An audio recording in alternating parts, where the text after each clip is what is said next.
Alright, 97.7 Outlaw Radio FM listeners, you already know what time it is, and right here, right now, we actually have legendary West Coast hip hop artist. We have the one and only JT the Bigga Figga right here live on the line. How are you doing this evening?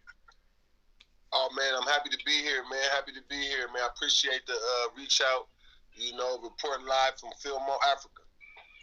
I gotta say, man, you are most certainly welcome. And I gotta say, first and foremost, before we dive into this, man, I've been a fan of yours for so many years, man. So just thank you in advance for just giving us a little bit of your time this evening. Man, I appreciate it, man. One thing you never do is get too big for the people, man, that support you. So, I know it's been a while since we've been waiting for this day, but we here, and I'm happy to be here. But I gotta ask you, man, I want to take you back to the beginning of your legendary career, and I have to ask, man, like, what actually inspired you to get into the music industry initially, man? Because you're such a natural at what you do. To be honest, I think the foundation was just laid by witnessing the birth of hip hop, the birth of breakdancing, graffiti, rapping, beat making, DJing, parties. As a young, like we all start off young. My earliest views of the rap game was Run DMC.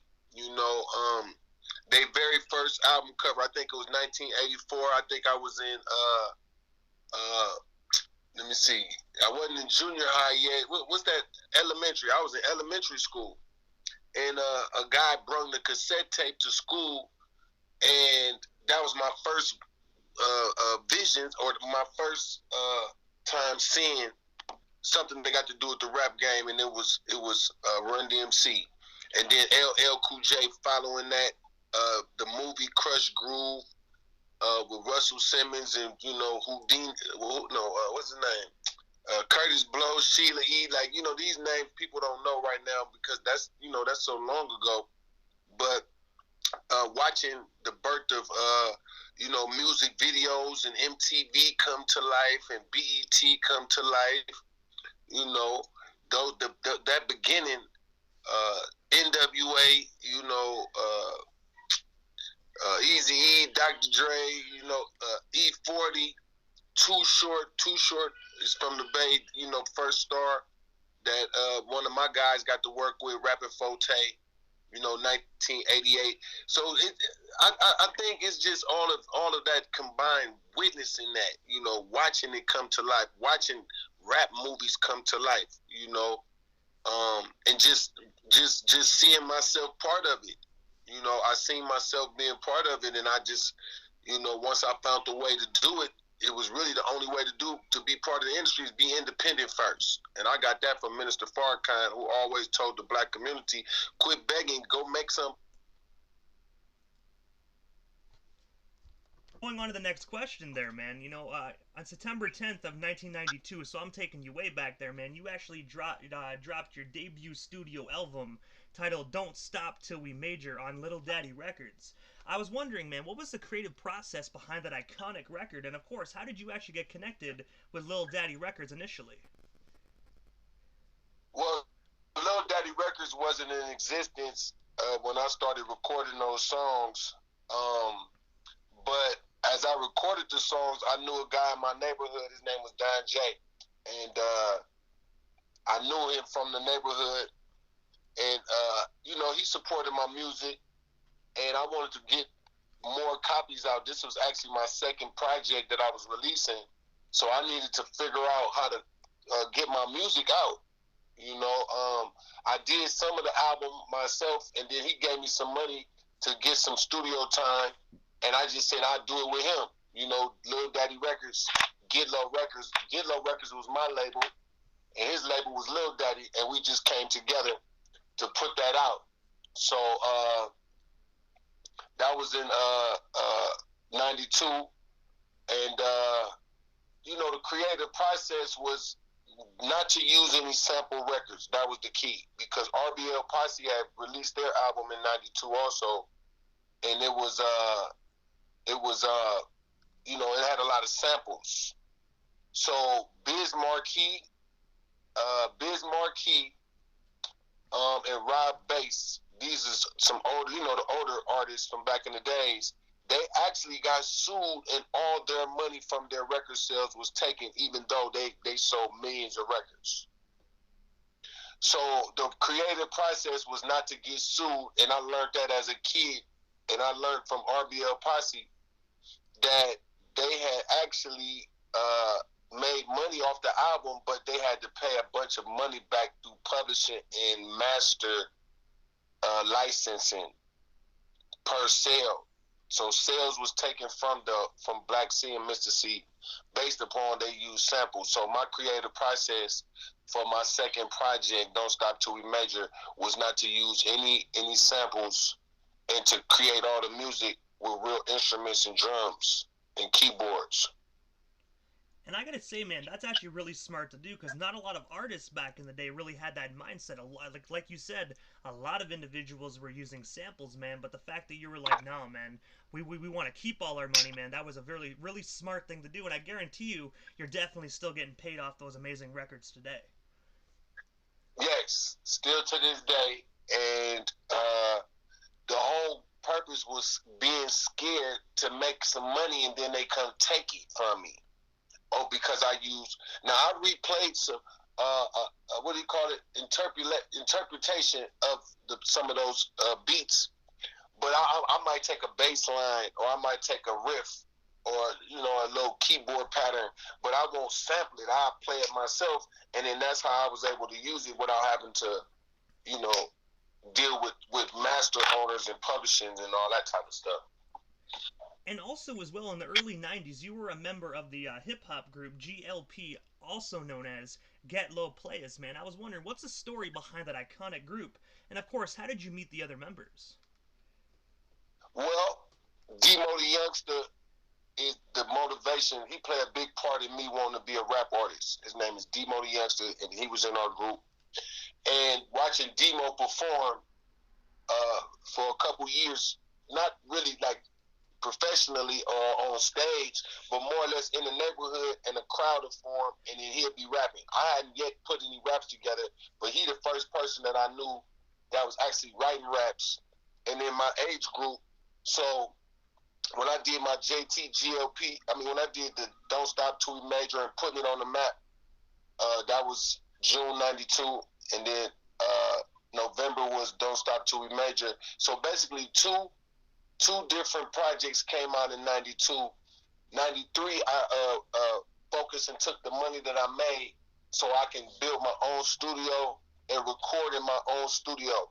So for the whole 93, I recorded and I put out the album Players in the Game. But once I completed that, now I was ready to do my group album, GLP, which came March 1994. That's when the product, hit the street. And the guys, Demo, Seth the Gaffler, San Quinn, Black Nate, Ive Low, these are guys that live in the neighborhood, man. I just went and got guys that live right around the area where I lived that I actually knew growing up that was also had a song or two. So I just invited them to come participate. I make the beats. We recorded at my house, and that's the rest is history. And also, man, when you're going back to when you mentioned players in the game, man, I also read as well that it actually led to a bidding war among several record labels, man. I was wondering, could you tell us a bit more about that situation? And of course, what labels were actually bidding to sign you?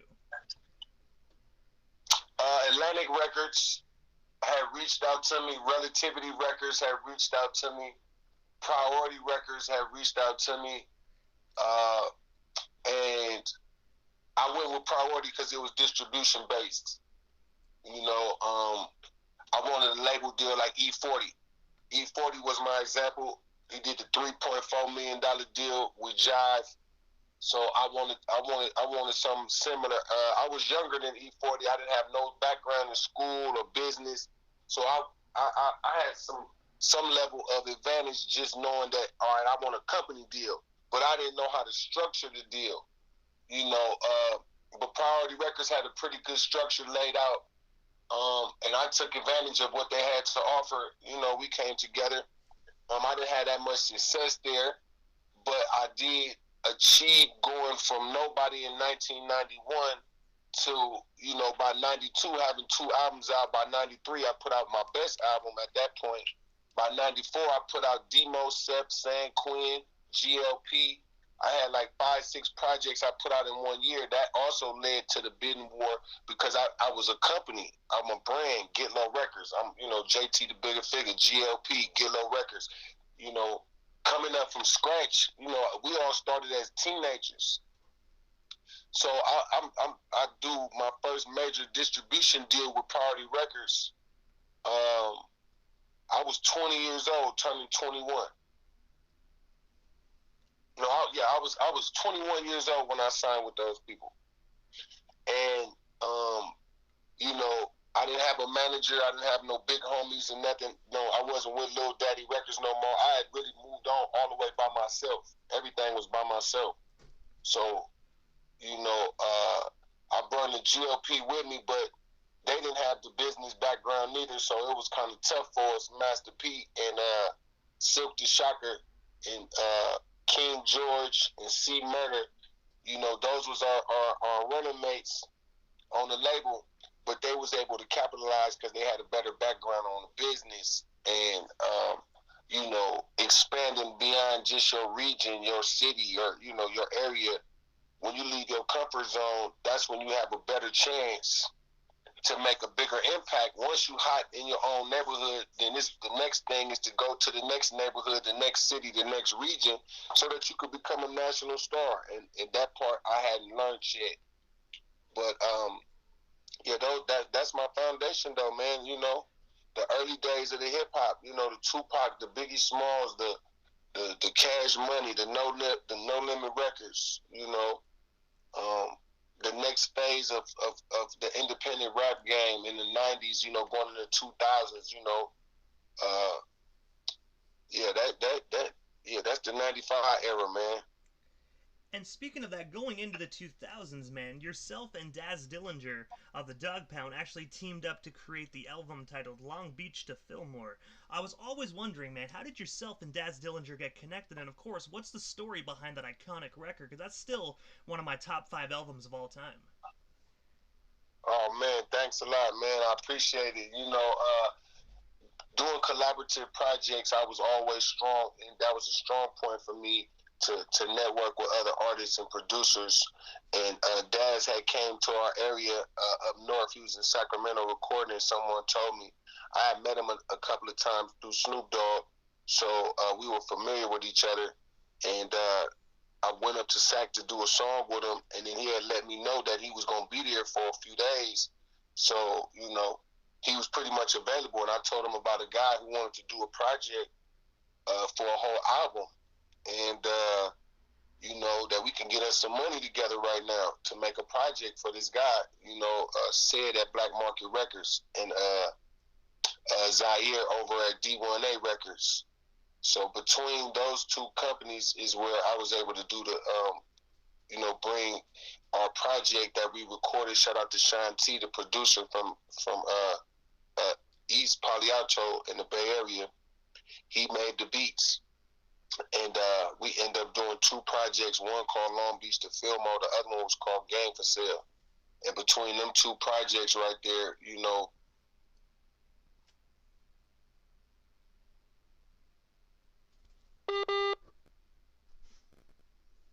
But I gotta say as well, man, that album to me is always going to be absolutely iconic, man. Definitely gonna be solidified within hip-hop history, in my personal opinion. Oh no, that's definitely the old days. It all matters. The old work is it all matters. Like you say, that's one of the best ones. It wasn't commercial. It was underground. I think that's what made a lot of the products iconic. Is that they're done underground. There was no major label. There was no marketing, promotion, radio campaign. These are just projects that were put together, and those who wanted to purchase copies, buy your copies. You know what I mean? And me going from project to project, my goal was to just build up a monumental catalog. Yeah, and that was my goal, to build up a monumental catalog. And out of all the logs that that I put in the fire, they might not all be catching the way I want, but it's going to take one proper spark of something to make all of those products now become in demand again. And also, as well, I read that you were actually credited as the individual who discovered Compton hip-hop artist The Game. I was wondering, how did that discovery come to be? And of course, how did you guys initially meet? Because I know, unfortunately, a lot of people credit Dr. Dre for that, man, but they forget about JT the Bigga Figga, who actually initially discovered The Game. I met The Game February 14, 2002 in Los Angeles with the Honorable Minister Louis Farrakhan. I met him at an event that Minister Farrakhan had put together called a Hip Hop Summit with Russell Simmons, and it was to educate and enlighten independent artists and encourage them to be great, you know. And I met The Game. I seen him rapping. You know how rappers, or like if you go to a convention and a bunch of people standing around in different little sections talking, everybody introducing, meeting each other. I seen him busting some flows, and I said, this guy phenomenally tight. I like this dude. I want to work with him. And you know, I was the person that took him from that meeting to San Francisco Fillmore District, and once again, I called on Sean T, the producer that did me and Dad's project, to do this project. And he put the beats together, and we got the project done. And I had some Nas Escobar songs that was unreleased, so I figured I'd put a mixtape together that showcases The Game and Nas together called QB to Compton. That's playing off the Long Beach to Fillmore. Now I'm doing QB to Compton in the middle of Jay-Z and Nas going back and forth with each other with their diss records. That brought a lot of attention to Game and his quality of lyrics. And then that's what led to, you know, him shopping his demo around. You know, he called it a demo. I call it the album. But it's a demo, but it's really an album still, you know. And, you know, it caught the eyes of Dr. Dre, and then the rest is history, you know. And also, as well, stepping aside from the music industry here for a minute, in 2004, you actually had the opportunity to be in a Spike Lee movie that was titled Sucker Free City. I was wondering, what was that experience like, being able to work alongside the legendary Spike Lee? Man, that gave me all the motivation to do trap flicks, what I'm doing right now. It gave me the motivation to create more films based upon movies and a story and a vibe and the equipment that I'm using. Like working with him and learning from him. That's kind of like a dream come true. You know, that I still to this day I bring it with me. Like I'm still in pursuit of creating more films and creating more product. So that film with Spike Lee, and then for him to push me to get the position, like the guy who wrote the script, Alex Teese, he wrote the script and the storyline based upon some of my real life. So that's why they wanted me to have that part, and God blessed me to achieve it. I got it done, and yeah, I like that. That was great.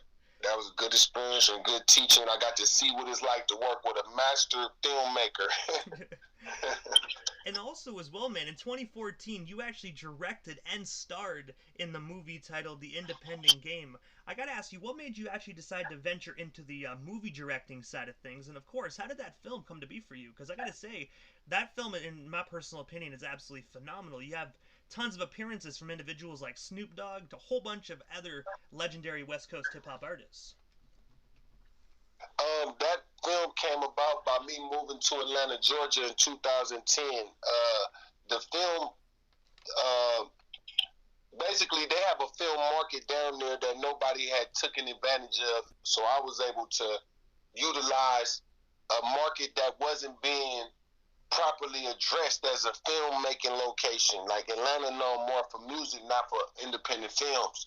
So there had a number of people who had did some films already there, but I seen an opportunity to do a bunch of films there, and that's the beginning stages of it for me right there, called The Independent Game. and it kind of showcases my life in Atlanta and the artists, the Migos and Young Thug and Gucci Man and Zaytoven and all these different people. It's like it gives the real vibe of what I was doing down there in Atlanta. So the independent game is what I brought from California. I bring it to Atlanta to give it to the artists there, and the Migos end up becoming something great. They big time. Out of all, Future, he became even more great. So all these guys, it's an honor to work with them, and just my past story, it's an honor. Yeah, man, it's an honor. And also, as well, I read that you actually founded Fillmore Water, a company that's actually providing clean water for around the world. I was wondering if you can tell our listeners a bit more about this phenomenal company, and of course, how can we get more involved just as supporters? Oh man, I appreciate that love. Yes, sir. Fillmore Water, we only provide it in 2 countries right now. Fresh water to people who are, underprivileged, for people who don't have a budget, for being able to have a clean water facilities. So we just provide water wells that go down maybe 300 meters, and wherever the best water at underground. See, I learned about that maybe 5 years ago, that the water that's provided, it comes from under the ground. I never knew that until like 2017, and that's when I started to Fillmore Water. And our first water well was done in Burkina Faso, in the Kaya district in West Africa. And, that just, to impact people's lives was something. The price of a water well, people spend that on shoes and coats and clothes, and trips. So I just wanted to add something to my legacy that's more important than money and cars and clothes and hoes and, providing water. I named my first water well Mama Pearl's Water Well. And I gotta say, that's named after... Oh, sorry about that, JT. My apologies. Oh, it's all good. I was just saying I named it after my mother so I could show her that, I did make a change in my life, and this is something that I want to put in your honor so that, our grandchildren will know. You alive still, you can see me do something good for the world. So, yeah. And then my second one is after my family. I named that after my family. Yep. And I'm going to be honest, I was looking at your Fillmore Water Instagram, and I got to say, man, it's extraordinary what you're doing out there for these individuals, man. Like, I just looking at the pictures and everything you do, you can really tell that, you really, really care about your community out there.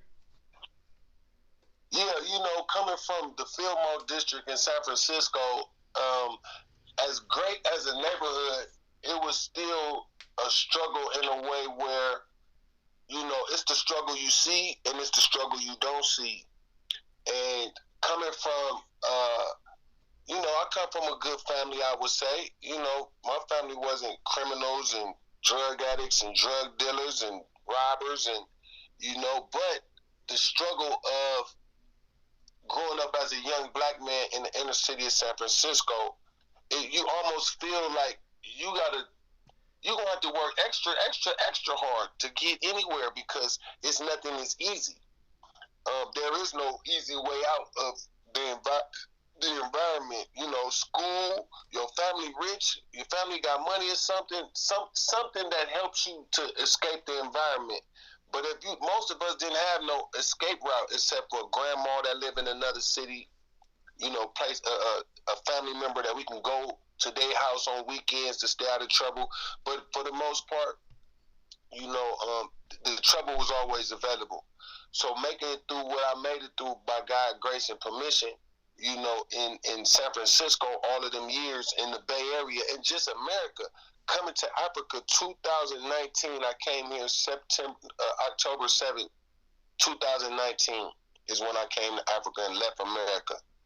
And seeing the people here that have needs, it's almost no different than the needs that I seen back in America with my community, and I was trying to do community service then, do community investment then in America. But at a certain point, I just seen that it was time for me to expand because America gave me what it can give me at the point that, you know, I felt like I done everything I could do here, man. I just think I'm going to have a better opportunity across the world. I don't want to just go the same route everybody else is going. You know, if I go to Africa and do my good deeds first, then do my business like I did in America, then that's a good formula right there because it worked in America. Take care of the poor people first. Help somebody first. Man, look out. Be a servant. Be an assistant. Be an asset. You know, don't be a liability. Don't be, you know, something that's destructive to you, your family, your people. You know, it's not no benefit really like that old lifestyle. So I put it in my movies, but I put the message in the movies also. You know, but Africa and feeding the people in the water, seeing people in whole villages drinking fresh water that you help provide, man, that's a good feeling right there. You know, that's a good feeling. Even to this day, if I'm not standing there. In Burkina Faso, we put 2. Now we're in Nairobi, Kenya, trying to put 2. And, you know, that's thousands of people that benefit off all them gallons of water. Well, they don't use gallons over here. They call it liters. Yeah, they say liters. 200 liters, 300 liters, you know. Yeah. Definitely extraordinary, man. I want to commend you on that, man. That is some extraordinary type stuff, man. Not a lot of individuals are doing what you're doing. Well, you know, I think the thing that give me the motivation is that what I did in America was against the odds with no manager, no big companies, you know, to still be at, like, I'm 47 years old, man. I don't, like, Snoop Dogg turning 49. I'm 47. I'm under Snoop Dogg, but I have my own story in the independent world for people that don't have a big company, that don't have a manager. How will you survive?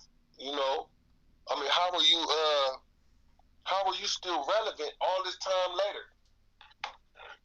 You know, how are you still relevant? Literally, like, how are you still relevant from 1990s all the way to 2021? Like, you know, I think I give the new generation the chance to understand longevity, or to look at it like, okay, damn, I grew up off JT, or I was in high school, you know, but damn, you still going. Like, you know, most raps careers last, you know, five years. But I gotta ask you, because I do know we only touched base on just a sliver of your legendary career on this interview this evening, but I gotta ask you, JT, like, what is next for you, man? Like, is there anything we happen to miss during this interview? Anything else you still want to talk about or promote while we still have you here live on the Canadian airwaves? You know what? Everything that I've done is content orientated, creating a movement, creating a product or service. It all culminates into trapflix.com. If anything that somebody that wanted to help support anything I'm doing, it would be for you to register at trapflix.com, my streaming company, and it's under construction to a degree, meaning that you can register, but we upgrading the back end. But I wanted to show people what the struggle is like before the app go live. We doing from the website, mobile website first. So I want the people of Canada to be able to participate, because I'm looking for content providers, people who have something to show. Like, you know, you got YouTube, of course, but Trapflix have a certain unique client base. We started in 2015, and in 2018, I took the site and app down so I can just revamp. And coming to Africa give me another playing field, meaning that there's 1.4 billion people over here. There's a large portion of Africa that does speak and understand English. By me coming to these countries and putting in work, all it takes for me to do is catch a little spark over here that can turn into a flaming fire out of control. And by me being a black American from the hip hop world, they follow our hip hop, so that means they know me here already. Hip hop gives me a pass here. So just like in Canada, there's a group of people that have quality product that have laid the foundation. You know, even Drake coming from Canada, like, that's big. Y'all produce a mega star, you know, that opening up doors in a lot of ways. So Trapflix is my way of being able to have a platform for people to present their product, their artists, their movements, their stories, like Netflix or like YouTube, you know. But it's JT, Bigga Figga, from America. Yes. Most definitely, man. Making waves worldwide, man. But JT, before we part ways, man, this is the time in the interview that I give a chance for the individual that slides into the radio station airwaves. Just a chance to give, like, shoutouts to whomever they want to give shoutouts to. But most of all, man, your social media handles. That way, the listeners can follow you and stay updated on everything JT the Bigga Figga if they're not already doing so. But we are an old school hip hop station, so I really hope our listeners already hit that follow button. Yes, man. I appreciate that love too. You know, I'm happy to be on the station. I've never been on this station before, so it feels like 1992 to me right now doing this interview from Africa. You know, I maybe only did maybe 3 since I've been here in 21 months, and you one of them. So every time when I, you know, somebody reach out, I try to give them, you know, the deepest elements of every question.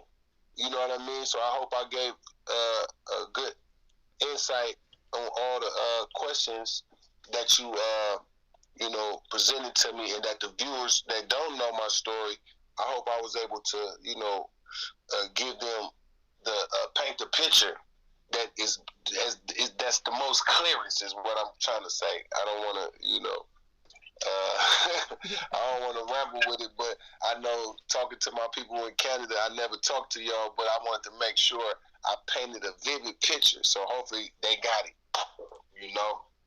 Oh, I'm most certainly, I'm most definitely certainly sure they did. And JT, I gotta say, man, you know, you physically, this might be your first time on the radio station, but your music has been playing on our station from the get-go, man. Like, I've been a fan of yours since I was youngster, man. You know, I still bump your stuff in my car like it came out yesterday, man. So if you keep making that music, we most definitely are gonna keep blasting it and spreading it with the rest of our country. Yes, sir. Yes, sir, man. Well, I so appreciate that. And like I say, anytime, man, you can reach out. Definitely, the Trapflix, you know, platform, once it's completed, you know, as far as up and running at the full optimum level, you know, think about how your station and Trapflix can work together in terms of bridging the gap for some of the people that you could send this way that might need that might want the world to see them. You know, we're going to have eyes from Africa, from Europe, and America. So now, this is my first international